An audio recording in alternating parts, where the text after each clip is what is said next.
All right, what's up, guys? This is They Not Like Us podcast, episode 5. I'm Elo, I'm a co-host Kid, and we're back again with some new topics. So today we're going to get into a lot as regards to Anthony Edwards comments about the NBA from the 90s. We're going to talk about LeBron James saying he wants to erase the old 23, and we're also going to get into Umar Johnson's talk about he wants to debate with Stephen A. Smith, Steve Harvey, and DL Hughley, etc. So, with the first topic, we're going to talk about Anthony Edwards.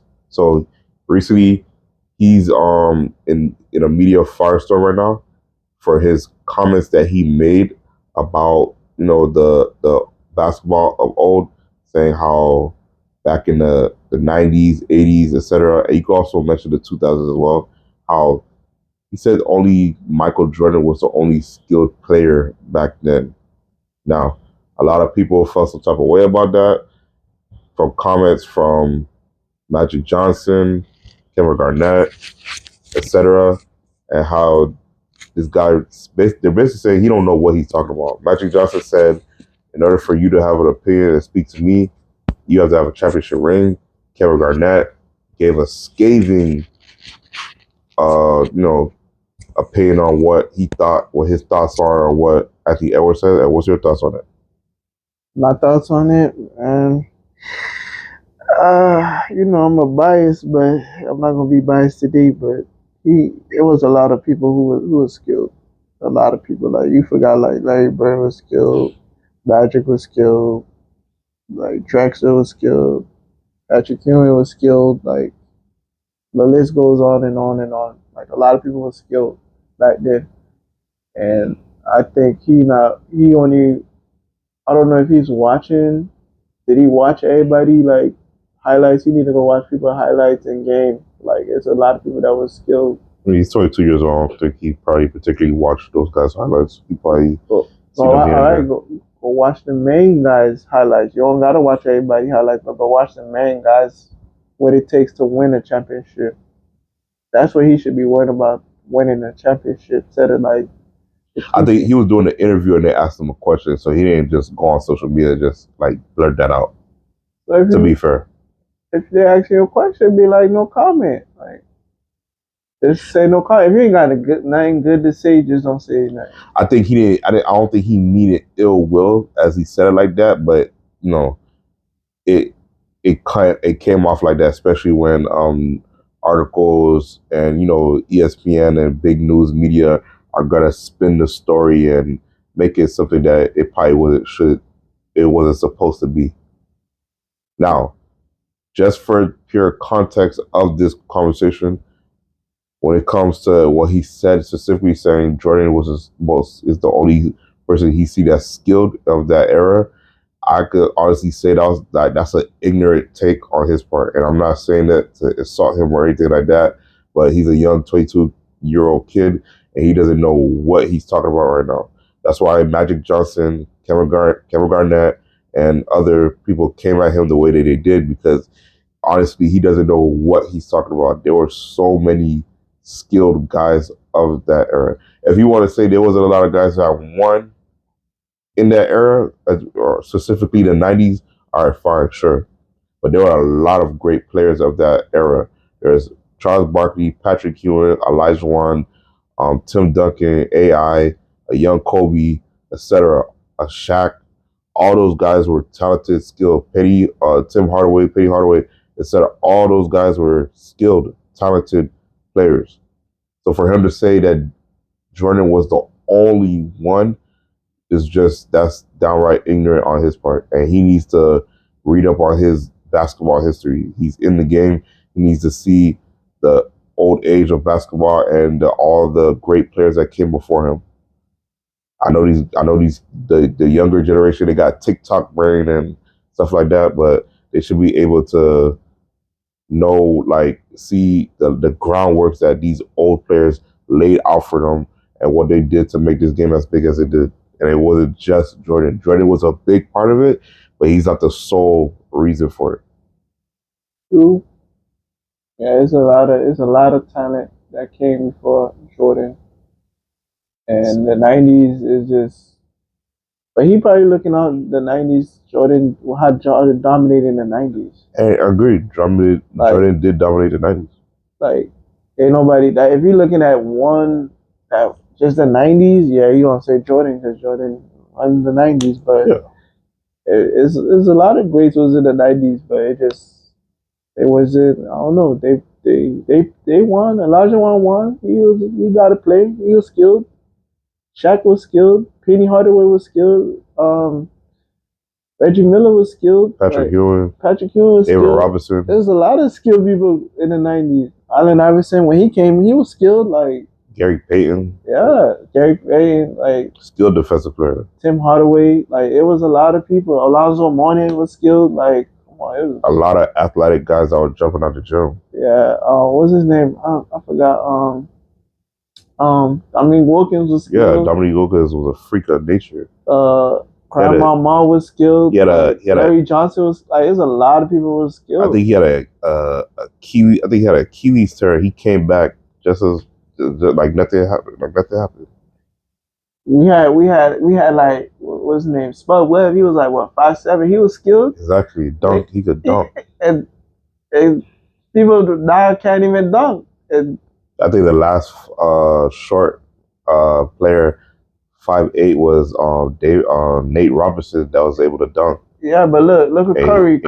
Even him, he's a freak of nature. Curry's 6'3", taller than Nate Spud Webb, and he barely could dunk. Exactly. He struggled to dunk. He could dunk, but it's exactly. Like he can't really get off the ground like. He don't got the hops like Spud Webb could like come in a fast break and dunk like. Yeah. Like a lot of basketball players can't really do that in this generation. It's just an idiotic take because like that's like somebody from the old days saying that only LeBron James is skilled in this era, and that's like discounting Steph Curry, Kevin Durant, and all the other like greats like Kawhi Leonard, etc. All these, yeah, like that, like. You don't understand, like, when you say stuff like that, you disrespect Jordan's competition and his peers when you say stuff like that. Trying to appear that his competition was weak when it wasn't. He played for great competition and great teams. That's true, but do you think the reason why he's saying that because everybody always like saying put LeBron over Jordan? Possibly. He probably tired of like hearing like, oh, LeBron is better than Jordan. LeBron better than Jordan. You're right, but you gotta understand. Like, let's play hypotheticals. Right? I usually don't do that, but let's play hypotheticals right quick. Like, do you think LeBron James teams, right? If you took that Cavaliers team the second time he went to Cavaliers, and you put them in the '90s, do they win? Do they win 6 titles? I don't think so. You know? Yeah. I don't think they're gonna win 6 titles. Like. What you mean? If you had like that Cavaliers team and they go up against the Utah Jazz, prime Utah Jazz, who will be on that team? LeBron? Yeah, on that Cavs? No, the 2016 Cavs versus the 97, 98 Utah Jazz. I think the Jazz winning. Yeah, that's what I'm saying. Like I don't. I think like the Jazz winning. They try to make it seem like Jordan's competition was weak, but it wasn't. It wasn't weak. It's just Jordan was just better. And then when it comes to LeBron, they try to make his competition seem so above, like better, because he lost. So like that's how they want to flip the narrative and tell the story. But it's like a real basketball historian who's lived throughout, life and seen basketball could tell like, yo, this is the truth. This is what really happened. This is what, instead of telling a narrative. Yeah. So, it could possibly be LeBron James, Jordan debate, hype, or he's honestly, that's his honest opinion. He thinks Jordan was the only skilled person of the era. To me, it sounds like that's the only highlight he watched. Probably. He probably because earlier this year I was saying he's the baby Jordan. So imagine they kept telling him like you're gonna be like Jordan, you're gonna be like Jordan. He probably went to go watch film on Jordan. And there's nothing wrong with that. But to say he's the only skilled person, that's just an ignorant take on my part. Yeah. And again, not trying to attack him or anything like that. Don't know the guy, but that's you can tell he's young and he's not knowledgeable of the game and all the great players that came before him. But once he gets older, he gonna realize. He gonna realize like that there's a lot of great players that, like Larry Bird was a great shooter, Magic Johnson was a great passer, Tim Duncan was a great rebounder, like stuff like that. So. All right, I think that's it on that topic. So on the next topic, what we're talking about is apparently there's a former basketball player on Gil Arena. I forgot his name. What's that player's name? He played with LeBron James previously,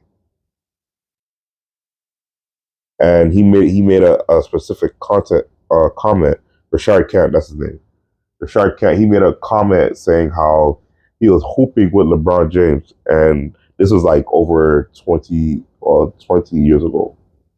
And he made a comment saying how LeBron James was hooping in the gym, and he's saying how LeBron James wants to quote unquote erase the other 23 because LeBron James was 23 at the time when it was his first time in Cleveland. So when he said that, he said he wants to erase the old 23, saying he basically wants to eclipse him, be better than him, everybody forget about him, and praise him as the greatest player of all time. So what's your thoughts on that? My thoughts on that is like why LeBron is coming in the league try to erase somebody that played and he never tried to erase somebody, he just played his game. Why you don't want to erase somebody's legacy? You chasing it, just say you chasing his legacy. You try to be like him. He did make a comment in 2017 saying how he's chasing a quote unquote ghost in Chicago. So you want to erase it or you want to chase it? Well, he said that comment, erase it when he was young, and then in 2017 he made the comment how he's chasing it. So he's just like another Ant-Man. They're young and they talking nonsense because they're young. They can say stuff when they're young, but now you older, you chasing it now. So and it's funny how he said he's chasing a ghost in Chicago because the ghost you can't catch it. You're never gonna catch it, and you can't see it either. Yeah, you can't see a ghost. You're never gonna catch a ghost. Like if people can catch a ghost, it'll be easy. But you can't catch a ghost. Yeah, that LeBron just needs to just focus on just playing basketball, and when it's all done, I hope people talk about him the same way people talk about Jordan 20, 30 years, 40 years from now. So I think they will. Yeah, they would, but they ain't gonna be talking like Jordan is just. They just talk about him like constantly, every day, nonstop. You think they're gonna be talking? The young kids, the young generation, probably gonna talk about LeBron because that's all they know is LeBron. Yeah. They think LeBron is the best player ever that ever touched the basketball. I don't even hear that people I don't even hear their friends talk about Kobe as much as they do LeBron. That Kobe was good, like way better than LeBron to me. Way better. Skills wise, shooting wise, was way better. My opinion on the matter is that just shows you the mindset that LeBron James had at that age, that he felt like he wants to erase Michael Jordan, and we don't know the full context of that situation, of that conversation, because Rashard just said particularly that he didn't go into actual details, but he did say he probably I want to eclipse Michael Jordan, be better than Michael Jordan. I want everybody to view my 23 as the gold standard, as being the GOAT of basketball. You can't be the GOAT of basketball. You know how many teams you don't play for? You don't switch the number. Not even a lot. It's not even the teams. How many losses you got? I'm not even talking about the losses. Like the number, you don't switch the number 23 so many times. It's like you number 23 or you number 6. Pick one. Like you can't. You gotta be with one number. These guys who played before you, they stayed with one number unless they had to get another number because somebody was wearing their number. But you switch like but them type of players that had their number their whole life, they probably stayed on one team. yeah, it's better you have one number and you stay on one team because when you done and retired, they're gonna give you a statue and your number gonna go up. Not all players that kept their number gonna get like a statue. Only like legendary players and stuff like that. But your number will be retired. Yeah, of course, yeah. And they will go in the banner like how many numbers you want to retire. Like you being selfish to me. Because if somebody try to come play for that team and they looking for that number, that's their favorite number, they're not gonna be able to get that number because you took that number and played with that number. I just like just keep one number. His mindset and ego as regards to like people calling him the GOAT is like I've never seen such high level of narcissism like that in my life. And you know the crazy part about it is to tie this together.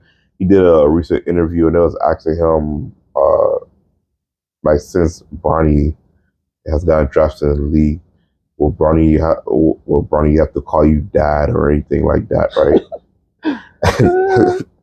And he was like, oh no. When we're in the locker room, I told him we already talked about this in the back.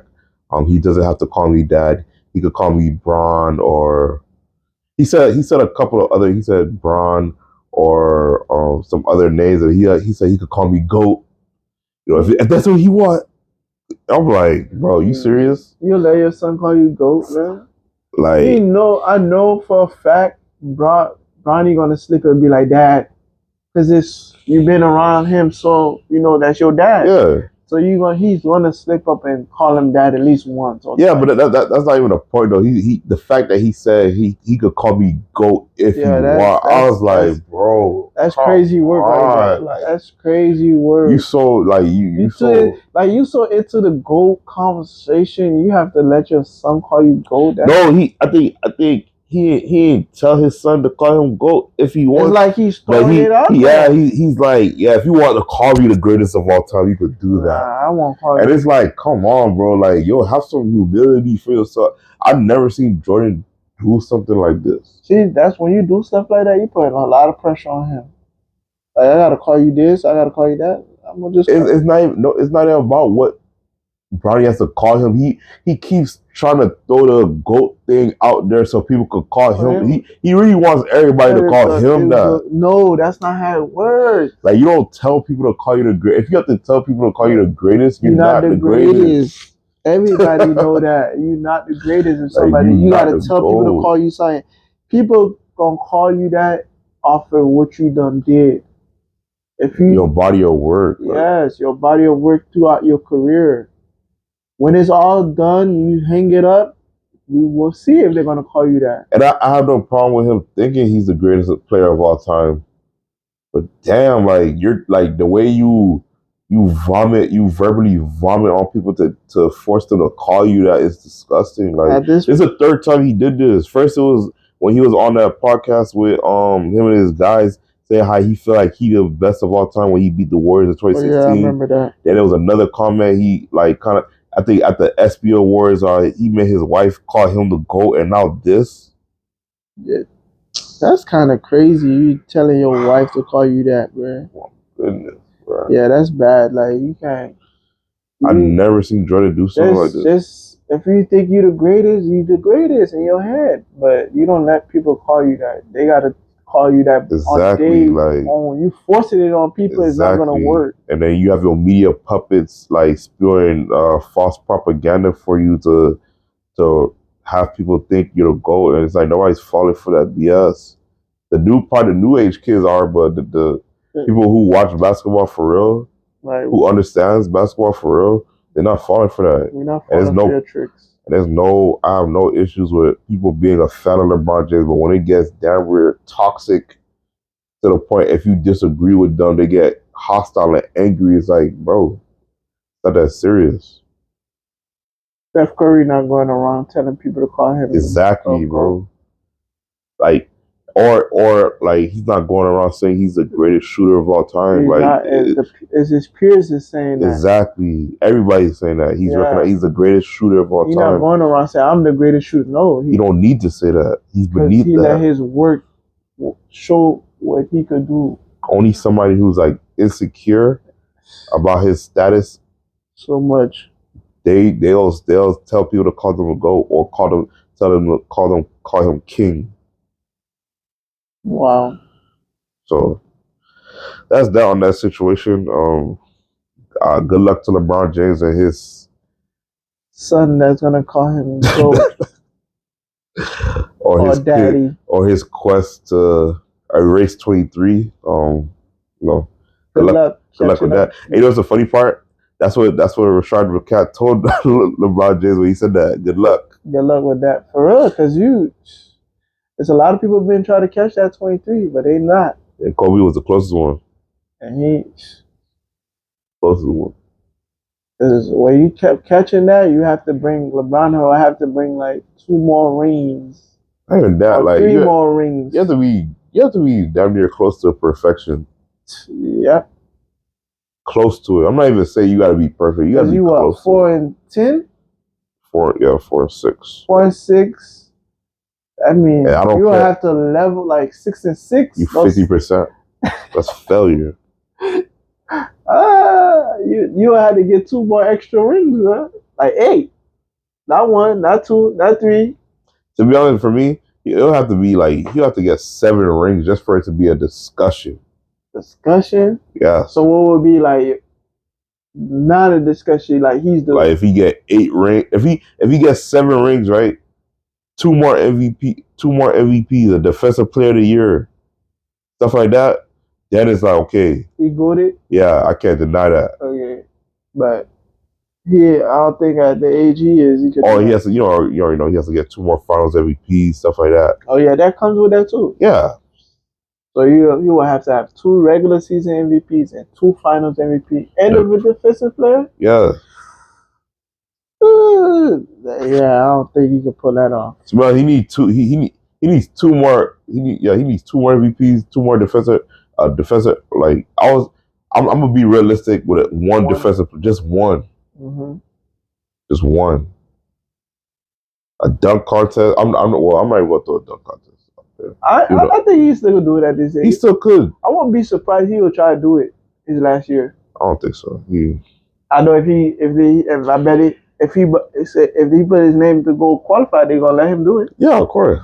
But I wouldn't be surprised. What? I would want to see. A lot of people would want to see that, but yeah, but it's like they wanted to see it at the peak of his like back then when he was like with Miami Heat or Cleveland. I think he still could do it. He still could do it, but it's like he can't do a lot of. It looks bad. It looks bad now because he gonna make it like he's chasing accolades now. He already is chasing accolades. You're right, but it's just gonna be over. Yeah, he should have did it when he was with Miami. That's what I'm saying. Like or with Miami, that's when he was dunking out. Or with Cleveland when he was really like jumping out the gym. Like his young age. Yeah. Miami, he was jumping out like them. He was dunking a lot, man. Yeah, but I was just saying that's the best time to do it when you're young. Kobe did it, Michael did it, like all the greats did it at their like when they were young. That time when he dunked on was it Jason Terry? Yeah, that's when he should have did it. Yeah, that year. That was like what 2012. Yeah, that year right there. That was. I would have gave it to LeBron that year. All right, so that's that. All right, so let's get into the next topic. So the next topic we're going to be talking about is Umar Johnson and the skirmish that he got into it with Stephen A. Smith and E.L. Hughey and Steve Harvey. So apparently, Dr. Umar Johnson made some scathing remarks about Kamala Harris and her the Democratic campaign right now, saying how allegedly Kamala Harris wanted to do an interview with Dr. Umar Johnson, and he declined the offer, along with the $10,000 that she was gonna offer him to do the interview, and saying that D.L. Hughley, Steve Harvey, and Stephen A. Smith got paid that to endorse Kamala Harris in her campaign. And that's the reason why they're speaking glowingly about her. And he's saying he basically saying that they're paid puppets to speak glowingly of Kamala Harris to boost her campaign and get more votes. What are your thoughts on that? You telling me she gave these all man's 10K allegedly. allegedly 10K? These guys make more than that. Well, not Stephen Smith. Um, Steve Harvey came out publicly and said he did not get a 10K from Kamala Harris. Yeah, I remember him saying something about that. He said that's not into that type of money. Yeah, he said he's worth more than $10,000. Don't go spreading a false story saying how I got paid 10K and people gonna start trying to pay me 10K for their services. Because that's basically you selling your soul for $10,000. Not even selling your soul, you're selling yourself short. Short too, but that's selling your soul. A lot of people would take $10,000 just to talk good about somebody. Yeah, but those guys, Stephen Smith, they make money. Yeah, like, they made like where this story, like where this coming from? Because Dr. Umar Johnson got paid. They offered Umar Johnson 10K to do the interview and endorse Kamala Harris. So you think Dr. Umar, if he would have got paid a little bit more, he would have did it? Probably. I don't know. I'm giving my opinion.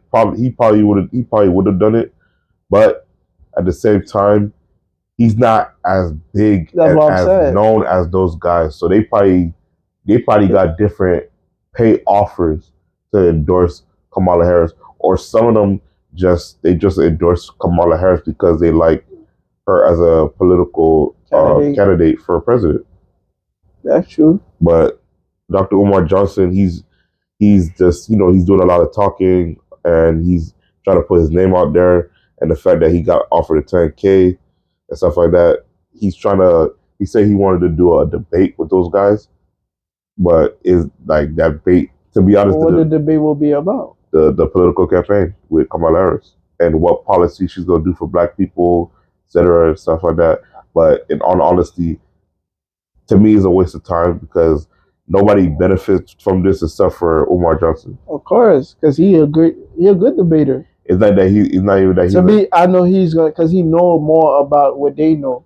True. Because they feel out their element comes, because they do movies and comedy, and sports. Yeah. So, but it's not even that. It's like all three of those guys are bigger than him. So he's the only one who gains to benefit from. That's true. From like actually debating those guys. He'll say he'll debate them one-on-one or he'll debate them all together. That's true. But when it comes to that, it's like he more into politics than them. Like that's why I be looking at people like sports people, comedians, movie actors, and all of that actors. Like y'all know if y'all why you would get involved in politics if you don't know it? Because politics is a dirty game. It is a dirty game. But to be honest, they're just doing that to support and back Kamala Harris, and they don't like Trump. Just say that y'all don't like Trump. It's right now on TikTok. There's a lot of that going on right now. Like women's posting like they like Trump over Kamala, and she said she been getting attacked in her comments. It was a lady I seen the other day. She said she was being getting attacked because she liked Trump, and she said y'all don't have to come on my page and attack me. Y'all can go like Kamala, and I'm not gonna go in y'all comments and attack y'all because that's who y'all like. Y'all like who y'all like. And that's what I hate about this cancel culture. Like you can't have an opinion no more. Even if it's opposite against each other, like against the other person's view, you can't like voice it out loud because people are gonna like tear you down for it. And me personally, I don't have any political favoritism in this campaign. I'm not for Trump nor for Kamala Harris, but I'm not gonna shame somebody if they're for Trump or for Kamala Harris. People are gonna vote for who they find like they think is the best candidate for them. Yeah, and I have no issue with that.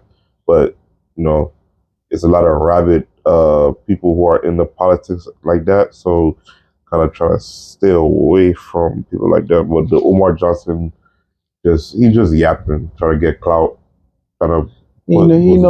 That's his play field though. You know what he's doing. I think D.L. Hughley, he kind of sneaked this Umar Johnson in a funny way. He says, because Umar Johnson has you know, that school he said he's trying to open like 10 years ago. Mm-hmm. He said something about that? Yeah, he's like, oh, yeah, he like, because nobody responded to him. Stephen A. Smith ain't waste his time responding to him. Steve Harvey ain't waste his time.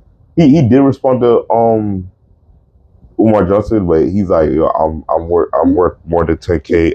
Like, I'm don't throw out a price saying how much I will do something or endorse something for. I'm worth more than 10K.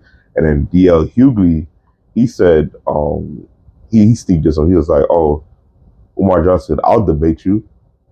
I'll debate you at your school when it's up and running in a classroom. Yo, he's shady. Yeah. He's petty. That boy petty, man. I ain't gonna lie. You know what? See, that's exactly. Why you throw, you gotta receive something back, boy. Exactly. What you put out there is, because everybody know what you were saying 10 years ago was supposed to happen. Exactly. So they paid attention. That's how you know people are paying attention to you, though. Exactly. You say you're gonna open that school, the school's not open for whatever reason, and you keep saying that it's gonna open here. He keeps pushing the start date, etc. He had lots of donation money. He's still getting donation money to this day. We don't know what he's doing with it. I think he don't have he probably got the money, not a lot of money, but he probably don't have the full amount of money to actually build the school he wants. Probably. He probably could build a little something there, like a little something small. I think he has the money to open the school, but he doesn't have the money to maintain it for a long period of time. But that's where you will get. It depends if you're gonna get assisted by the government. If but he doesn't. He don't sound like he want that. He doesn't want any white political system to help him run. He wanted to be all black owned, all black. It's black celebrities, actors.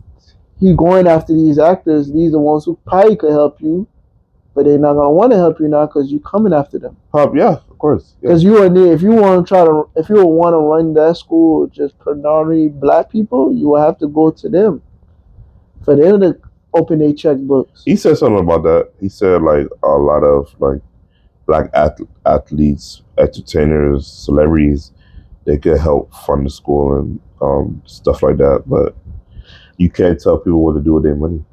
But if they help you, what will be their benefit from it? Young black boys getting an education. I'm not talking about that. Would the people who fund your school help you fund your school? Are you gonna put their name somewhere like or something? Because that's what is like a give and take. Yeah, of course, quid pro quo. Yeah, so.